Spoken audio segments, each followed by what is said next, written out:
तो हेलो नमस्कार। 12वीं क्लास के ज्योग्राफी के आपको जी भी पता नहीं है ना, तो आप सबसे पहले एक काम कीजिए, सिलेबस को बेहतरीन तरीकों से देखिए और सिलेबस को देखने के बाद से ये डिसाइड कीजिए कि इसमें पढ़ना क्या है। आपको पता है 12वीं क्लास के बिहार बोर्ड स्पेशली बात करें और अदर बोर्ड की भी बात करते हैं तो सबसे ज़्यादा ये बिहार बोर्ड के ही कारगर है।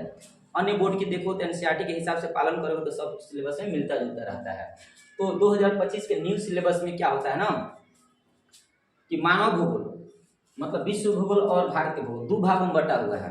पूरा भूगोल आप देखोगे तो 12वीं क्लास में भूगोल 2 भागों में बटा हुआ है। भाग 1 का नाम है विश्व के भूगोल और भाग 2 के नाम है भारत के भूगोल, मतलब 2 पार्ट में बटा हुआ है। 10वीं क्लास में हम पूरे साइंस की पूरे सामाजिक विज्ञान की बात करें तो उसमें चारों विषय मिलाकर सामाजिक विज्ञान कहलाता था, लेकिन 12वीं क्लास में केवल स्पेशली भूगोल 100 नंबर में आएगा, जिसमें 30 नंबर में प्रैक्टिकल होगा और 70 नंबर में थ्योरी होगा। भूगोल विषय में 30 नंबर में स्कूल से प्रैक्टिकल मिलता है और 70 नंबर में क्या होगा, लिखोगे बोर्ड विषय, बोर्ड में लिखोगे 70 नंबर में। और 70 नंबर में अब हम आपको बता दें 70 नंबर में देखोगे तो 30 नंबर प्रैक्टिकल, 100 नंबर में 30 नंबर प्रैक्टिकल और 25 नंबर ऑब्जेक्टिव, 25 नंबर सब्जेक्टिव, तो तीनों मिला दोगे तो 100 नंबर का होगा। तो ये तो कंफर्म हो गया कि हम 70 नंबर की हम तैयारी करेंगे, 30 नंबर स्कूल देगा। ठीक है, तो हम सिलेबस की बात करें तो पूरा भूगोल हमारा 12वीं क्लास के भूगोल एवं भारत के भूगोल, हालांकि भाग 1 विश्व के भूगोल होता है और भाग 2 भारत के भूगोल होता है। तो भारत के भूगोल से देखिए उल्टा लिखा गया है, भारत के भूगोल से 40 से 45 नंबर के क्वेश्चन आता है, 40 नंबर से लेकर और 45 नंबर तक क्वेश्चन आता है। अब विश्व के भूगोल से लगभग 25 से लेकर 30 नंबर तक क्वेश्चन आता है, मतलब 5 नंबर एने उने कर लेता है। तो भारत के भूगोल से सबसे ज्यादा क्वेश्चन आता है और विश्व के भूगोल से 5-10 नंबर कम आता है। 70 नंबर की बात करें तो 30 नंबर तो प्रैक्टिकल देगा। दूसरा बात हम आपको बता दें कि बिहार बोर्ड न्यू पैटर्न 2025 की बात करें तो जिसमें से आप देखोगे तो 70 नंबर में 35 नंबर में ऑब्जेक्टिव पूछता है, ऑब्जेक्टिव टिक लगाने वाला। और आपको पता है कि दुगुना पूछता है, आजकल दुगुना का जमाना है, तो दुगुना में 70 में से 35 को कौन ठोक दोगे, 70 में से कौन 35 को लगा दो, 35 गुना 1 बराबर 35, मतलब 70 में से कौन 35 को बनाओगे। और सब्जेक्टिव की बात करें तो सब्जेक्टिव में 3 गो 5 नंबरिया बनाना होता है, 3 गो 5 नंबरिया बनाएंगे और 10 गो 2 नंबरिया बनाएंगे। लेकिन पूछेगा 5 नंबरिया 6 गो, बनाओगे 3 गो, 3 5 15 नंबर सब्जेक्टिव बनाओगे। और 2 नंबरिया की बात करें तो 20 गो पूछेगा 2 नंबरिया, जिसमें से 10 गो बनाओगे, 10 गो छोड़ोगे। तो ये हुआ सब्जेक्टिव का ख्याल। इसके बाद हम बात कर लेते हैं कि हम पढ़े तो पढ़े क्या, विश्व के भूगोल में कौन कौन से चैप्टर पढ़ना है हमें और भारत के भूगोल से कौन से चैप्टर पढ़ना है। और यहाँ देखो टोटल चैप्टर हम यहाँ लिख दिए हैं, हम आपको बताने वाले हैं कि क्या पढ़ोगे, कितना पढ़ोगे, कहाँ से सबसे ज़्यादा नंबर आता है। और याद रखना इस सिलेबस को देखने के बाद से ये डिसाइड कर लो कि अभी तक आपको भूगोल थोड़ा सा भी नहीं आता है ना तो चिंता मत कीजिए, हम है ना आपके साथ। पूरी तरह से हम लोग मिलजुल कर भूगोल के एकदम मजबूत कर लेंगे, मजबूत 95 प्लस रेल के रहेगा नंबर, ठीक ना, घबराने की जरूरत नहीं है। भूगोल बहुत आसान है, बहुत एकदम हलवा जैसे है, हले हला हमने के सीख लेना।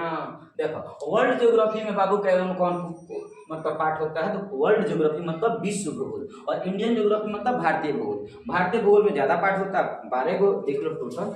भारतीय भूगोल में लगभग 12 गो पार्ट है और विश्व भूगोल में 10 गो पार्ट है। तो 12 गो 10 गो कितना 22 गो पार्ट, 22 गो पार्ट पढ़ो तब जाकर 70 नंबर आएगा, 70 नंबर 30 नंबर प्रैक्टिकल 100 नंबर हो जाएगा।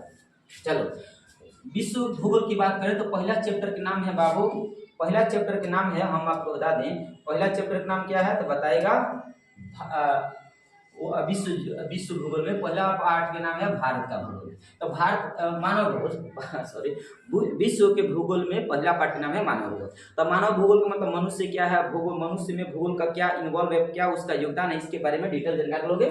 और विश्व जनसंख्या वितरण, विश्व में कितना जनसंख्या कहाँ है, सबसे ज्यादा कहाँ है, सबसे कम कहाँ है, घनत्व क्या होता है, घनत्व सबसे कम कहाँ है, सबसे ज्यादा कहाँ है, इसके बारे में जनसंख्या के बारे में पढ़ोगे। जनसंख्या संगठन क्या होता है, संगठन क्या होता है, जो पूर्वानुमान लगाया जाता है आने वाले समय में कितना जनसंख्या रह सकता है, कहाँ कितना जनसंख्या इस समय है, तो जनसंख्या का पूर्वानुमान लगाओगे। इसमें मानव विकास, मनुष्य के विकास किस देश में सबसे ज्यादा है, किस देश में सबसे कम है, इनके बारे में डिटेल जानकारी हम लोग लेंगे। प्राथमिक क्रिया क्या होता है, प्राथमिक द्वितीय और तृतीय और चतुर्थ, देखो तीनों के तीनों पार्ट लगभग मिलता जुलता रहता है। प्राथमिक क्रिया का मतलब होता है जब हम कहीं मान लो हम कपड़ा कपड़ा हम बुनते हैं तो कपड़ा हमारा क्या है, तृतीय क्रिया होता है, तृतीय क्रिया।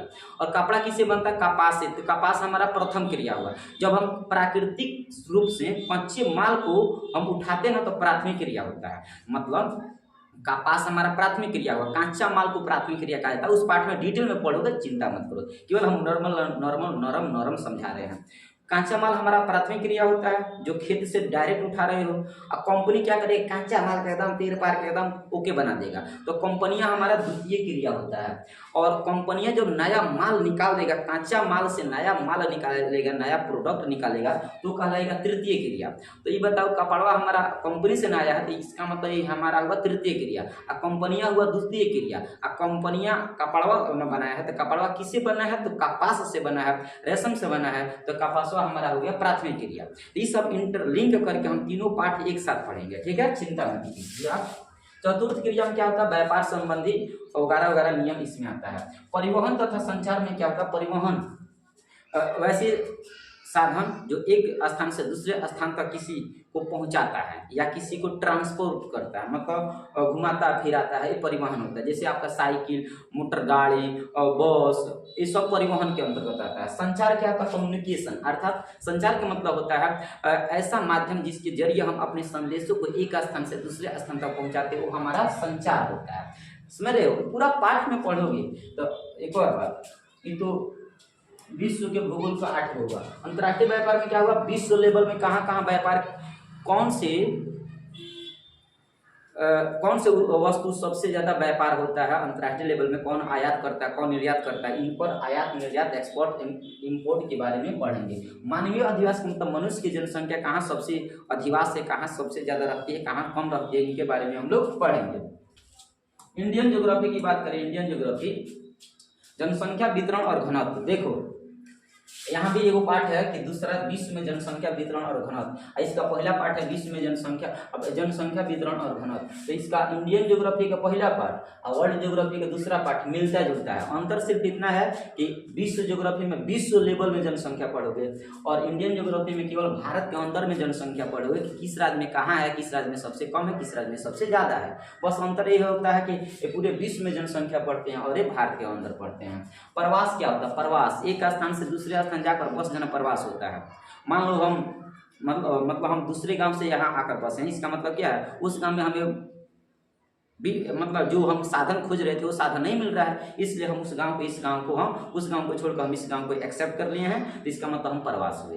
प्रवासी क्या होता है, ऐसे व्यक्ति जो एक स्थान से दूसरे स्थान तक किसी कारणवश जाकर बस जाता है उसे प्रवासी कहेंगे, ठीक है।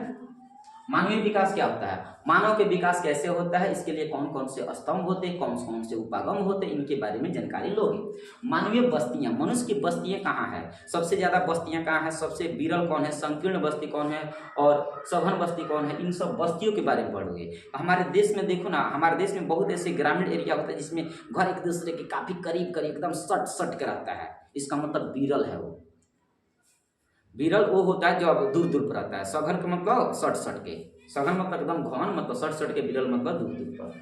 आप भूमि संसाधन और कृषि के बारे में, फसलों के बारे में पढ़ोगे, भूमि संसाधन के बारे में, जल संसाधन, खनिज संसाधन, ऊर्जा संसाधन, ये तीनों के तीनों पार्ट संसाधन से जुड़ा होता है। निर्माण उद्योग मतलब इसमें कंपनी के बारे में डिटेल जानकारी आप लोगे। और यहाँ देखो 9वां पार्ट के नाम है नियोजन तथा सतत पोषणीय विकास। सतत मतलब लगातार विकास करनी चाहिए, वर्तमान समय में भी विकास होनी चाहिए और आने वाले समय में भी विकास रुकनी नहीं चाहिए, इस पर हम ध्यान देंगे। 10वां पार्ट में हमें परिवहन तथा संचार। देखो विश्व भूगोल में भी परिवहन तथा संचार है ना, तो लगभग इसका देखिए तो 4 गो पाठवा इसका, 4 गो पाठवा इसका, एकदम मिलता जुलता रहता है। तो जो लड़का विश्व भूगोल को बढ़िया से पढ़ लेता है ना, तो भारत के भूगोल लगभग 4 गो ऐसा ही खत्म हो जाएगा। मतलब परिवहन तथा संचार, यहाँ भी परिवहन तथा संचार इसमें भी था, अंतर्राष्ट्रीय व्यापार इसमें भी अंतर्राष्ट्रीय व्यापार, तो कुछ पाठ मिलता जुलता रहता है, इसलिए भूगोल थोड़ा आसान लगता है।